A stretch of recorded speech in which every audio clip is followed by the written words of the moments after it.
How to request someone's location on iPhone. To get started, first of all go ahead and open up the Messages app on your phone. Once it opens, you can view all your conversations on this page.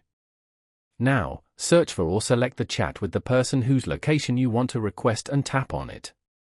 You will then be taken to the chat screen. Now, go to the top of the screen and tap on the contact's name. This will open up a menu with several options for this conversation. From the options provided, tap on Request Location. This action will prepare a location request to be sent as a message in your current chat. Simply tap on the Send button with an arrow icon. This will send the location request to the contact.